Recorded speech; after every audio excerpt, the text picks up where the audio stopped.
Hoy tengo cierta pena de tener que despedirme de este tema. Ya lo he expuesto en diversas maneras durante unos 25 domingos este año 2019 que ya va terminando. Nos preocuparemos luego de poner todo esto en una forma más unida electrónicamente para que todos puedan tenerlo. El tema general fue una iglesia sana en un mundo enfermo. Y hoy, si bien los temas no se terminan, sin embargo hoy, por este año, voy a ponerle el punto final.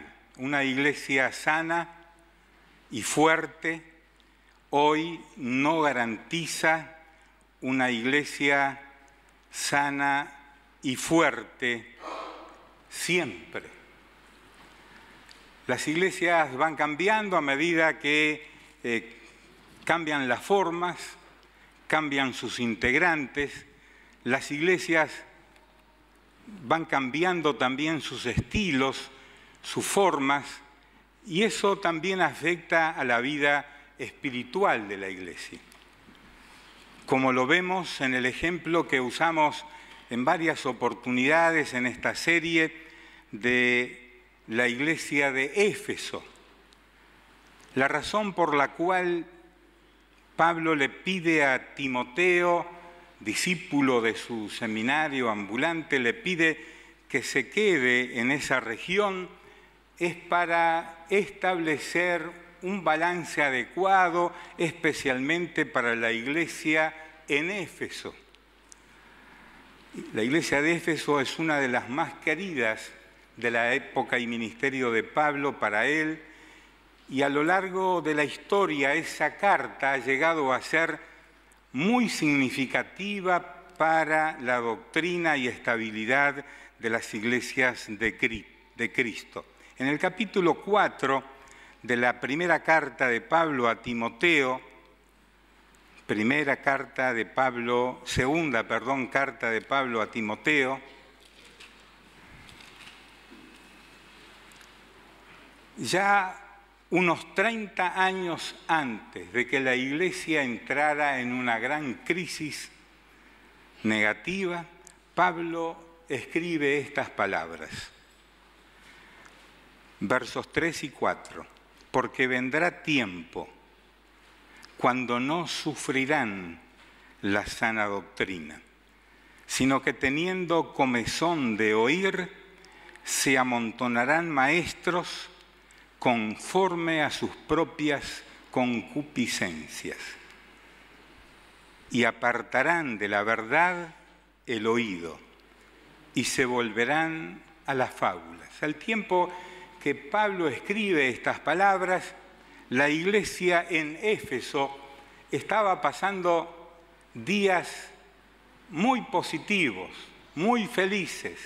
La iglesia estaba creciendo.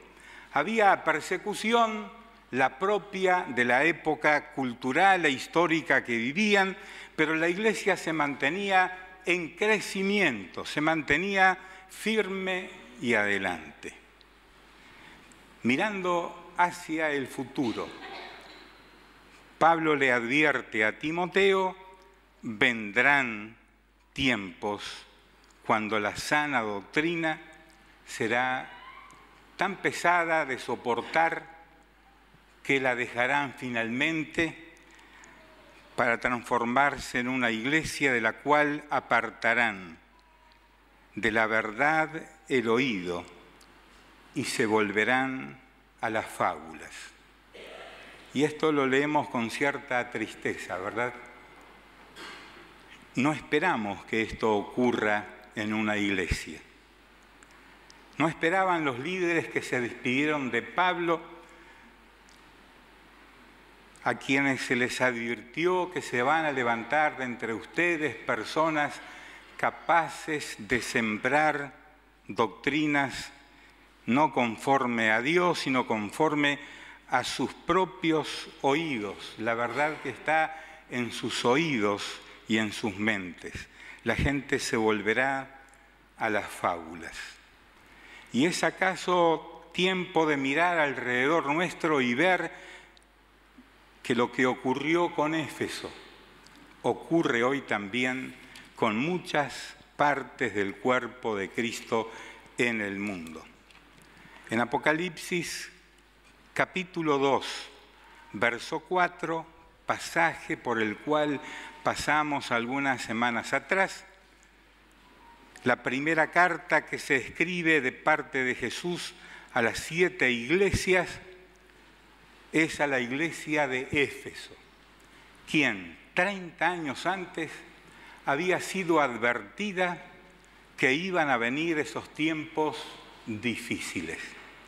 Pablo ya no estaba, había partido con Cristo, lo cual para él fue mucho mejor, porque no vio lo que pasó con esta iglesia, pero lo anticipó, consciente de lo que ocurría en otros lugares en esa época, y Pablo veía venirlo. 30 años después, Jesús le escribe a esta iglesia que aún subsistía en actividades, en enseñanza de doctrinas, en defensa de la fe, pero con una pérdida que podría ser irreparable. Esa pérdida podría quitarles el candelero, la luz de su lugar, si no se hubiere arrepentido. Y lo que ocurrió lo dice el verso número 4. Tengo contra ti, escribe Jesús, que has dejado tu primer amor. Todo lo demás que haces está bien, pero esto que ha ocurrido con tu vida espiritual, dejado el primer amor, te expone a que pierdas la autoridad de ser una iglesia. ¿Cuándo se perdió esa autoridad? En Éfeso no lo sabemos exactamente, pero sí fue un proceso, poco a poco. Es que poco a poco se pierde el amor. Tal vez la mejor ilustración sigue siendo la del matrimonio. Poco a poco se puede perder el amor. Yo sé que a usted no le pasa, aunque ya ha vivido 30, 40 años, 7 años, como Pedro y Damaris, están cumpliendo, felicitaciones. Poco a poco, el primer entusiasmo se va perdiendo. ¿Por qué se va perdiendo? ¿Qué desgaste ocurre en nuestra vida espiritual que perdemos ese entusiasmo? Lo que al inicio aplaudíamos, lo que al inicio anunciábamos, compartíamos con otros, poco a poco se va apagando. Eso puede tener relación con muchas situaciones, algunas de carácter personal. Cuando dejamos de tener comunión con Dios, cuando dejamos de congregarnos, cuando dejamos de estudiar las Sagradas Escrituras, cuando comenzamos a mirar por encima del hombro a los demás, cuando nos consideramos mejores o superiores, como dice el mismo Pablo en una de sus cartas, a los demás, que los demás. Poco a poco esta iglesia se fue apagando. Se quedaron con todo, digamos, lo legal de la fe cristiana. Sabían, conocían las doctrinas, pero poco a poco dejaron de amar. Poco a poco dejaron de ser fieles y leales a lo que enseñaban. Ocurrió en esta iglesia entre el capítulo 4 de Timoteo y el capítulo 4 de Juan de Apocalipsis, un cambio que les expuso a este duro juicio de parte de Jesús. Tengo contra ti. No quisiéramos oír esto nunca de nuestra propia congregación. ¿Ama usted a la iglesia? Me refiero a la congregación esta. ¿Ama usted a los hermanos que la componemos? Hombres, mujeres, niños y jóvenes. ¿Está orando diariamente por ellos? ¿Aún pondría su vida por esta congregación?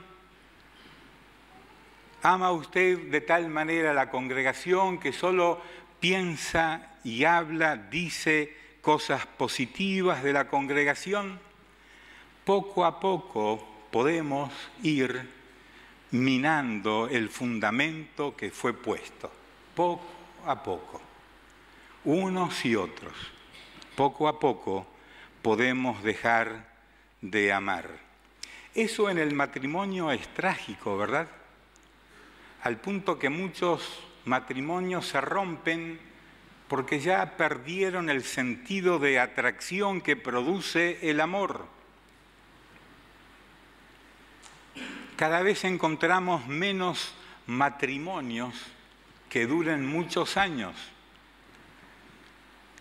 Cuando celebramos en el recuerdo con Pedro esta mañana los años de su matrimonio, le dije, bueno, que celebres esto toda tu vida, hasta el final de ella.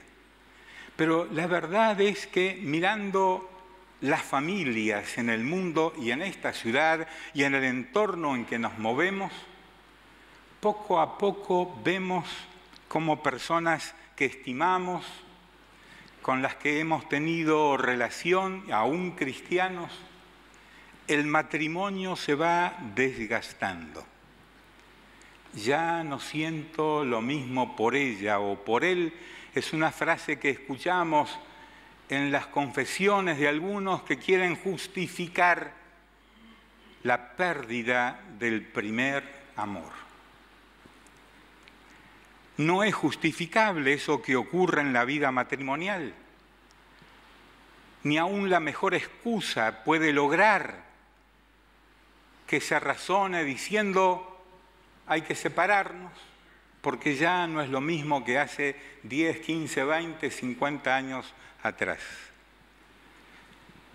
Tampoco y aún menos se justifica en la vida de una congregación. Pero Jesús se encuentra en el análisis de las iglesias a las que manda cartas a través de Juan el Apóstol. Jesús encuentra una iglesia que ha perdido su primer amor y ha llegado al límite. El límite es, te desecharé. Ya no serás una iglesia. Una iglesia no es el grupo o conjunto de personas que mantienen pureza doctrinal legal. Podemos conocer todas las doctrinas, citarlas de memoria, capítulos enteros de las Sagradas Escrituras, pero si no hay amor, ¿cómo es que dice 1 Corintios 13? Es como un tambor que hace mucho ruido, pero sin contenido.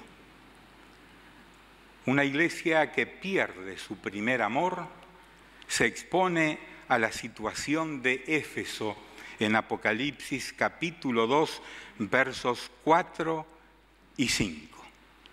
Yo atribuyo, y usted también tendrá sus propios pensamientos, atribuyo que este deterioro se debió a la falta de una devoción y amor por Cristo mismo.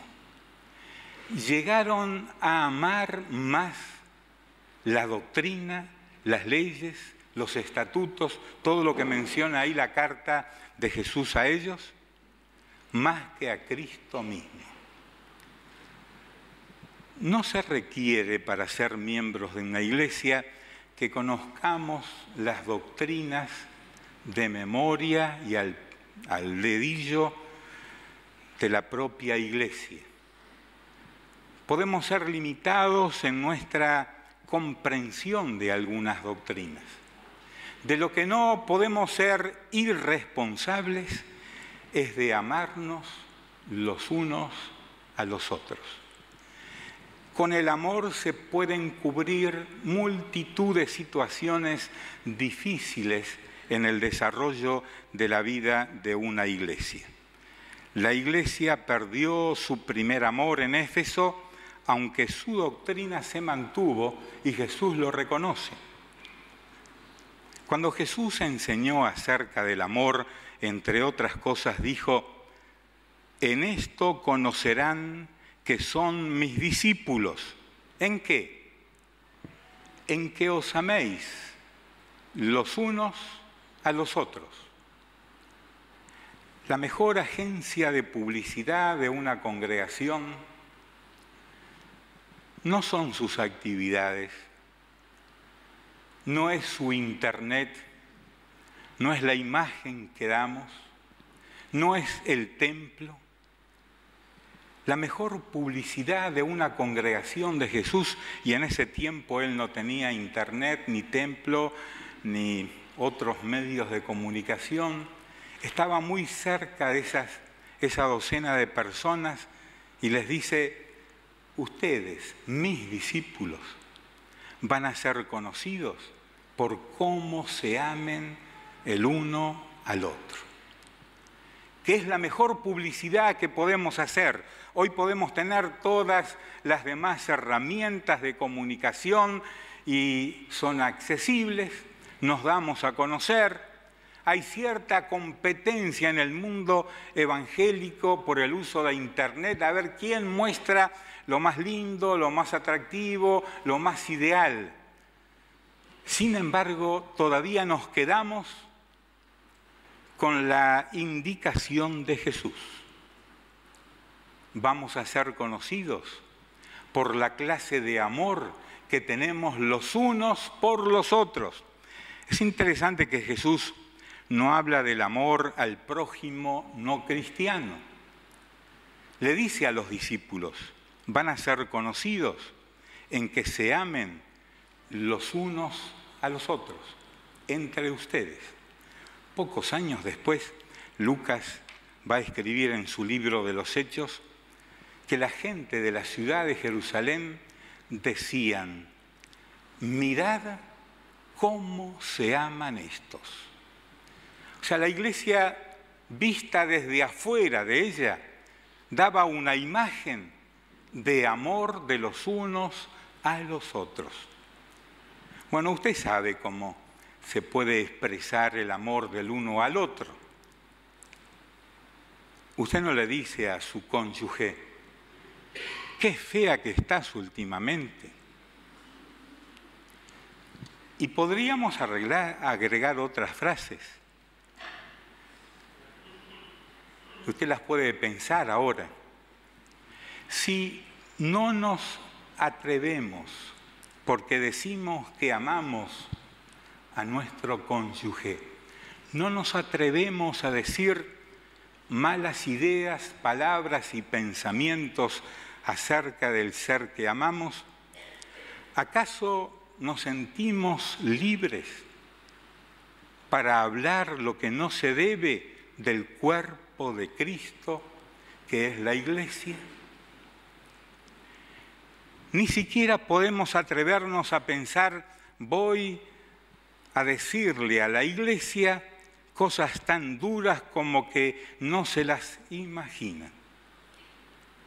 No podemos hacerlo sin olvidar que la iglesia no es nuestra. Primero, no es mía.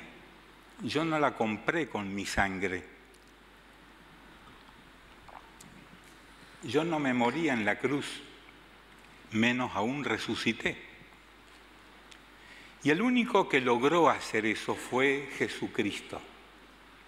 Por eso Él dijo: yo fundaré mi iglesia. La iglesia es de Cristo. Al hablar de ella y de sus integrantes, al hablar bien, Jesús estará feliz. Cuando expresamos otras ideas acerca de la iglesia, también recordemos que las actitudes y palabras son para Cristo, el dueño de la Iglesia.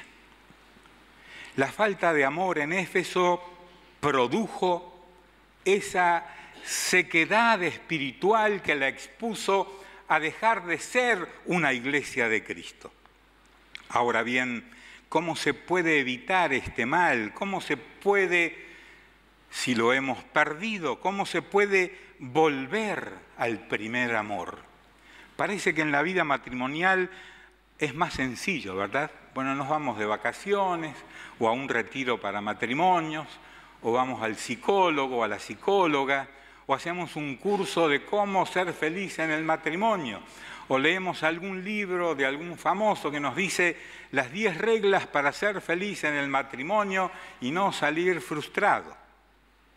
Pero con la iglesia es diferente, ya que la iglesia no son solamente un hombre y una mujer, son muchos hombres, muchas mujeres, muchas familias, niños y de todas las edades. ¿Cómo se logra mantener esa unidad de amor en un conjunto tan amplio, diverso como es el cuerpo de Cristo? Y fíjese usted que si nos da trabajo mantener la vitalidad y el entusiasmo matrimonial, cuánto más en un conjunto, grupo de personas que pueden ser como este, o más grandes o más pequeños.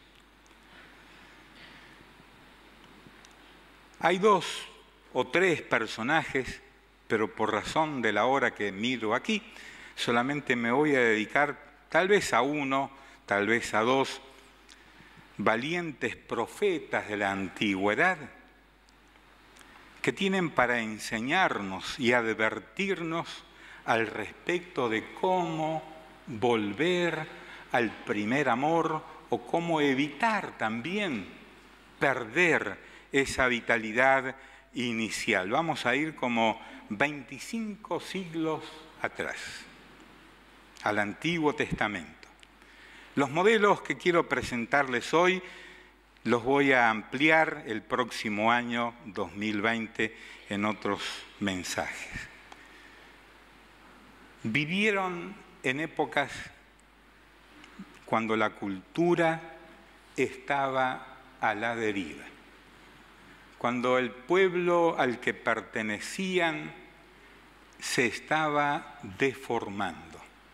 La cultura de un solo Dios, Jehová Dios, estaba siendo dejada de lado.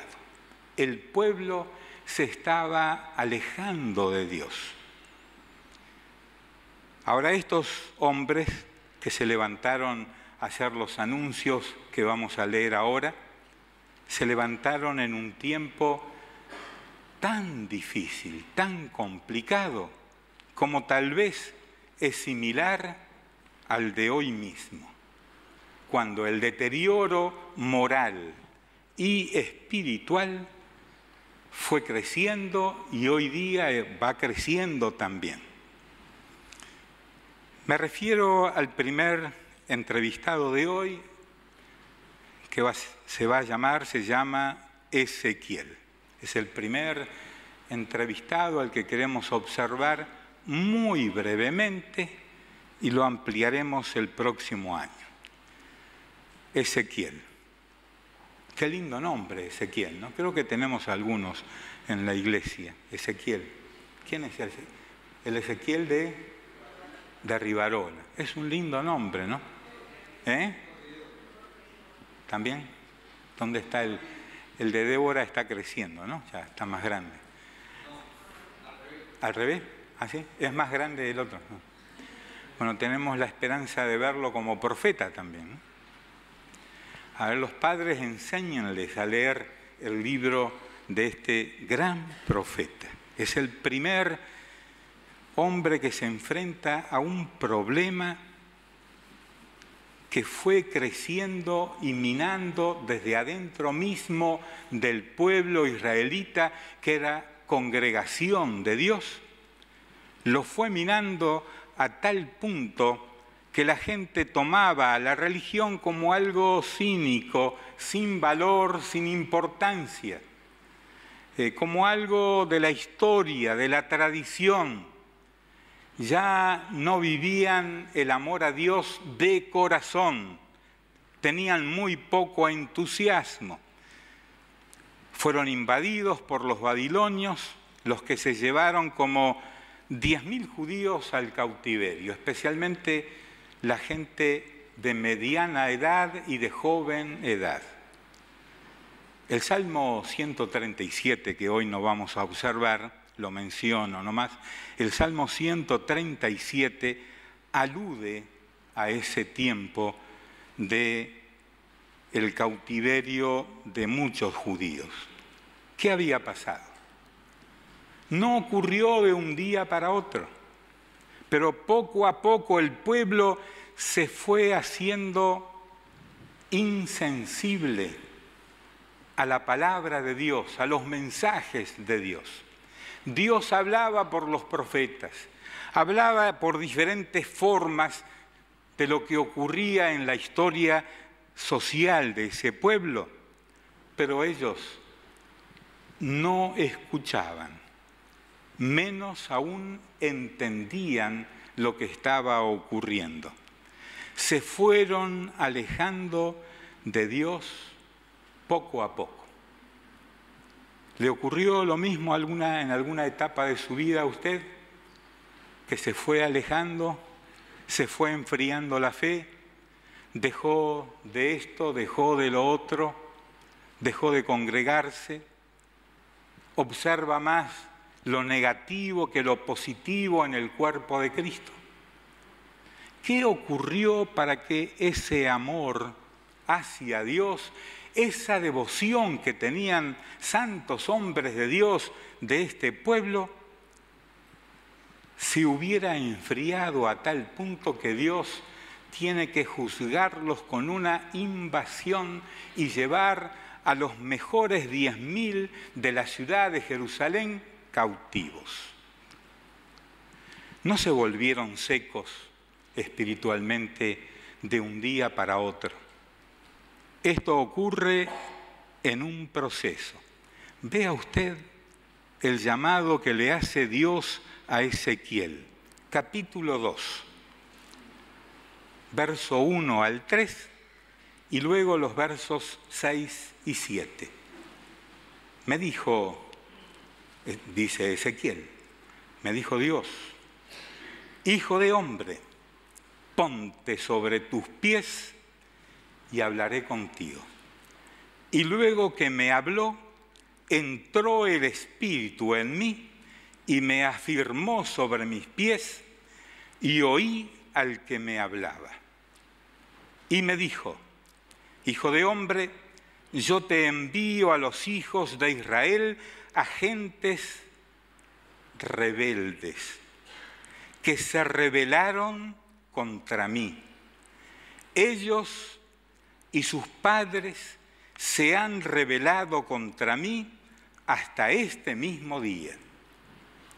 Yo, pues, te envío a hijos de duro rostro y de empedernido corazón, y les dirá: así ha dicho Jehová el Señor. ¿Entendieron, escucharon, leyeron cómo era aquel pueblo? El primer juicio es: son y han sido rebeldes, ellos y sus padres. Así que había una descomposición que venía de una generación a otra. ¿Cuánto mal puede hacer la rebeldía en una persona, en una familia, en una iglesia, al punto tal que esa rebeldía les aleja de Dios? Se han rebelado contra mí hasta este mismo día que te estoy hablando, Ezequiel. Así que se llegó a un punto en el que este pueblo de duro rostro, de empedernido corazón, necesitaba oír a Dios, el mensaje de Dios. Así ha dicho el Señor. Y nos vamos al verso 6. Y tú, hijo de hombre, no les temas, ni tengas miedo de sus palabras, aunque te hallas, vean ustedes, entre zarzas y espinos, y moras con escorpiones. No tengas miedo de sus palabras, ni temas delante de ellos, porque son casa rebelde. Les hablarás, pues, mis palabras. Escuchen o dejen de escuchar, porque son muy rebeldes.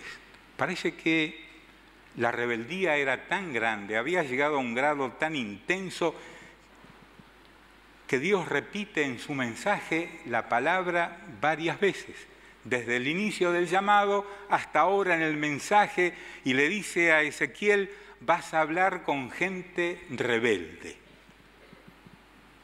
¿Conoce usted personas rebeldes? ¿Cristianos rebeldes? ¿Familias rebeldes? También hay naciones rebeldes ante Dios.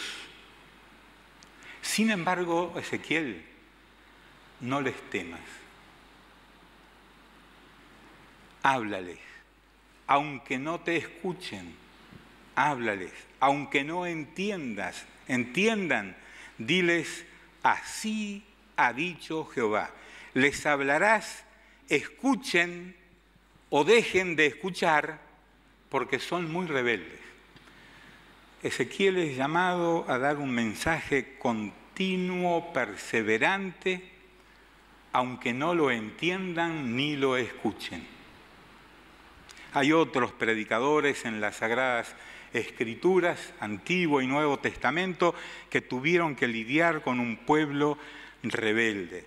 Trabajar con los rebeldes es trabajo muy difícil, muy duro.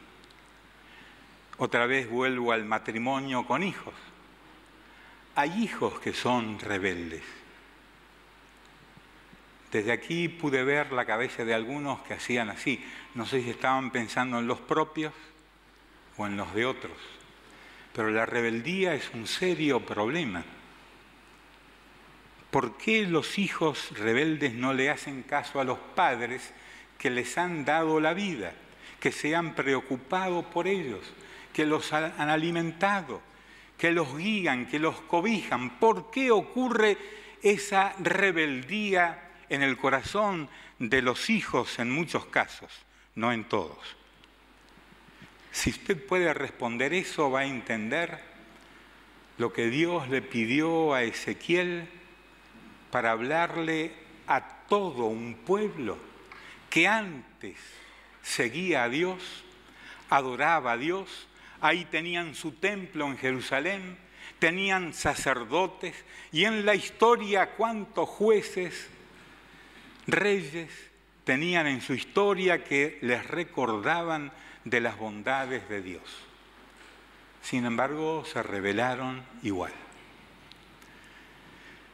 Son rebeldes, dice Dios, el juicio es duro, y va a ocurrir lo siguiente contigo, capítulo 33, verso 32, de la misma profecía. 33, 32.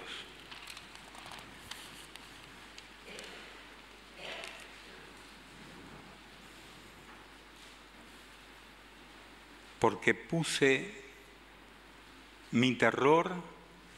¿Estoy bien? Sí. No, estoy mal.